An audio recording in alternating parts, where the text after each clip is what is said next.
Welcome to our channel. నా పేరు Durga Prasad. Medipalli circle inspector Govind Reddy గారి వివరాల ప్రకారం ఆ యొక్క కుటుంబం ఎందుకు చిన్న భిన్నమైంది, ఏం జరిగింది? ఆవిడ వయసు 36 సంవత్సరాలు, చాలా అందంగా ఉంటుంది. ఆవిడ భర్త వయసు 45 సంవత్సరాలు. బెంగళూరు చెందినటువంటి ఈ భర్త ఇద్దరు కూడా 2011లో పెళ్లి చేసుకున్నారు. అంటే 12 ఏళ్ల అబ్బాయి కూడా ఉన్నాడు వీళ్ళకి. ఈవిడ వయసు 36. ఈ ప్రైవేట్ ఇంజనీరింగ్ కాలేజీలో పనిచేసినటువంటి ఆయన యొక్క వయసు 45 సంవత్సరాలు. ఇద్దరికి కూడా 9 సంవత్సరాల తేడా ఉంది. ఇద్దరు కూడా బెంగళూరు నుంచి హైదరాబాద్ వచ్చారు. ఈయన ప్రైవేట్ ఇంజనీరింగ్ కాలేజీలో వర్క్ చేసుకుంటున్నారు. ఈవిడ ఒక టీచర్గా వర్క్ చేస్తుందండి. ఏదో ఇంటి నిర్మాణ సమయంలో చక్కగా హ్యాపీగా ఉంది కుటుంబం. 12 ఏళ్ల అబ్బాయి కూడా ఉన్నాడని చెప్పేసి అనుకున్న సమయంలో ఏదో ఇంటికి రిపేర్లకి ఒక కూలీని పిలిచారు. ఆ కూలీ వయసు ఎంత? అబ్బాయిది 22 సంవత్సరాలు. ఈ అందమైన మహిళ యొక్క వయసు ఎంత? 36 సంవత్సరాలు.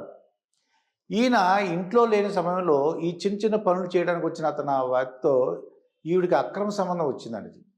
ఈ అక్రమ సంబంధంతో ఏమైందంటే ఇద్దరు కూడా ఈ అక్రమ సంబంధం కంటిన్యూ చేయడం ఈ భర్త గ్రహించి వార్నింగ్ ఇచ్చి ఇల్లు కూడా అడ్రస్ మార్చేశాడండి. వేరే చోటకి తీసుకెళ్ళిపోయాడు. ఇల్లు మార్చేశాడు. తర్వాత అక్కడ కూడా ఒక ప్లే స్కూల్ కూడా పెట్టించాడు ఆవిడ చేత. చాలా అందంగా ఉంటుంది, చాలా పేరెంట్స్తో బాగా మాట్లాడతారు, చక్కగా అడ్మిషన్స్ బాగుంటాయి అనే ఉద్దేశంతో ప్రోత్సహించి ఒక ప్లే స్కూల్ కూడా పెట్టించాడండి. ప్లే స్కూల్ పెట్టించారు, బాగా రన్ అవుతుంది. అయితే ఈవిడలో ఏం మార్పు లేదు. ఇల్లు మార్చిన మనసు మారలేదండి. ఈ అక్రమ సంబంధం 22 ఏళ్ల అబ్బాయి మహేష్, అతను నిర్మాణపు ఒక కూలీగా పనిచేస్తున్నాడు. ఈవిడ వయసు 36 సంవత్సరాలు, ఒక ప్లే స్కూల్ ఓనరు. అయితే వీళ్ళిద్దరు కూడా ఏమైనా సరే అతను అడ్డు తొలగించుకోవాలనుకున్నారండి. ఈ పూర్ణిమ చెప్పింది, నువ్వు ఎలాగైనా సరే మన ఇద్దరు అక్రమ సంబంధం కంటిన్యూ అవ్వాలంటే అతను అడ్డు లేకుండా చేసుకోవాలని చెప్పేసి ప్లాన్ చేసుకున్నారు. ఒకరోజు ఇంజనీరింగ్ కాలేజీ నుంచి వచ్చాడు. వచ్చిన తర్వాత 6కి వచ్చాడు. వచ్చేసరికి ఈ ప్రియుడు ఉన్నాడు కదా, ప్రియుడు మహేష్ వయసు 22 సంవత్సరాలు. ఇతను ఇంకో సాయి అని అతను వయసు, ఇంకో సాయివాడి అనే అతనితో సాయం తీసుకున్నాడు. ఈ మహేష్ సాయి ఇద్దరు వయసు కూడా 22 సంవత్సరాలే.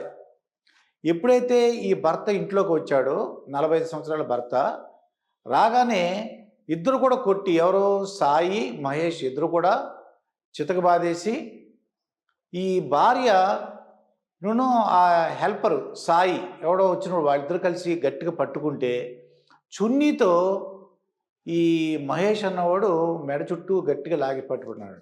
దాంతో ఏం జరుగుతుందో మన అందరూ తెలుసు. ఏం చేసింది? అలాగా భర్తని అక్కడ ఏం పెట్టింది? బాత్రూంలో పెట్టేసింది. ఏం తెలియనట్టుగా వచ్చి ఇంట్లోనే ప్లే స్కూల్ ఉంది కాబట్టి ప్లే స్కూల్లో కూర్చుని వాళ్ళ అబ్బాయి వస్తే 7-8 ప్రాంతంలో డాడీని డాడీ పడుకుంటాను అన్నారు, వెళ్ళి భోజనం చేద్దామని చెప్పింది. డాడీ బాత్రూంలో పడిపోయారని చెప్పేసి ఆ అబ్బాయి వచ్చి చెప్పాడు. అప్పుడు ఏం చెప్పింది? మాతో అందరికీ గబగబా దగ్గరలో ఉన్న హాస్పిటల్కి తీసుకెళ్ళి గవర్నమెంట్ హాస్పిటల్లో చూస్తే వాళ్ళు ఏం చేస్తారు, న్యాచురల్గా ఏదో అనుమానాస్పద మృతి కింద నోట్ చేసుకుని ఆ పోలీసులకు ఇన్ఫార్మ్ చేయడం జరిగిందండి. ఏం జరిగిందంటే, నాకైతే అనుమానం ఏం లేదండి అని మొత్తం బంధువులకు, రిలేటివ్స్ అందరికీ చెప్పింది. పోలీసులు కూడా అలాగే చెప్పింది. ఆయన గుండెపోటుతో మరణించాడు, నాకు ఎటువంటి అనుమానం లేదని చెప్పింది. కాకపోతే ఒంటి మీద కొన్ని దెబ్బలు ఉన్నాయండి. అది పోలీసులు అది చూశారు. అది అనుమానాస్పద మృతిగా నోట్ చేసి, అది ఆ పోలీసులు చేసిన టెక్నిక్ ఏంటంటే చుట్టుపక్కల ఉన్నటువంటి ఇంటి కెమెరాలని వాళ్ళు వెరిఫై చేశారండి. ఎప్పుడైతే ఆ కెమెరాలను అబ్జర్వ్ చేశారో, ఇద్దరు వ్యక్తులు ఆ రోజు సాయంకాలం ఇంట్లోకి రావడం వాళ్ళు ఎదురుగున్న ఇంటి వాళ్ళ కెమెరాలో అది రికార్డ్ అయింది. దాంతో పోలీసులు తమదైన శైలిలో వాళ్ళు ట్రీట్మెంట్ ఇచ్చిన వెంటనే అసలు నిజం చెప్పింది. అంటే ఎంత అందమైన మహిళ అయినా, భర్త 9 సంవత్సరాలు ఎంత డిఫరెన్స్ ఉన్నా చక్కగా అన్యోన్యంగా ఉన్నటువంటి ఆ కుటుంబం చిన్నాభిన్నం అయిపోయింది. కొడుకు 12 ఏళ్ళు, అక్కడ తండ్రి, ఈవిడ జైలుకి వెళ్ళింది. ఇప్పుడు ఈ ప్రియుడు మహేష్, సహాయం చేసినటువంటి సాయి, ఈ మహిళ 36 సంవత్సరాల అందమైన మహిళ ముగ్గురు కూడా పోలీసులు జైలుకి పంపించారండి. ఆ పిల్లోడు 12 ఇయర్స్. ఎంత అన్యాయం అయిపోయాడు ఆ పిల్లోడు. ఎంత బాధ, చాలా బాధాకరమైన సంఘటన ఇది. ఇది అదే ఆశ్చర్యంగా ఉంది. మనం తెలిసిన వాళ్ళందరూ కూడా అది పోలీసులు కానీ వాళ్ళని అడుగుతుంటే ఎన్నో మనం పేపర్లో చూస్తున్నాం, ప్రతి వాళ్ళు దొరికిపోతున్నారు.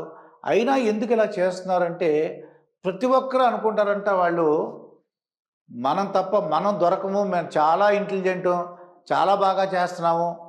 ఏంటి ఇది ఎటువంటి పరిస్థితులు ఎవరికి దొరకము, వాళ్ళు అమాయకులు, ఇదివరకు దొరికిన వాళ్ళు అమాయకులు, వాళ్ళకేం తెలీదు, మనం చాలా తెలివిగా చేస్తున్నాం అనుకుంటారు. కానీ ఇలాగా ఎదురుగుండా రికార్డ్ అవుతుందని పోలీసులు అనుమానిస్తారని, అంటే వీళ్ళు ఏం చెప్తే అదే వింటారని పోలీసులు అనుకున్నారు. కానీ పోలీసులు అనుమానించారు, వాళ్ళు రికార్డులు వెరిఫై చేశారు అంటే ఆ టీవీని అంతా కూడా రికార్డ్ చేసింది చూశారు కాబట్టి వాళ్ళు కనిపెట్టగలిగారండి. ఏదైపోయినా చాలా ఈ అక్రమ సంబంధాలతో కుటుంబాలు చిన్నాభిన్నం అవుతున్నాయండి. ఇటువంటి జరగకూడదని మనం కోరుకుందాం. మరొక వీడియోతో మీ ముందుంటాను. మీ మాస్టర్ దుర్గాప్రసాద్.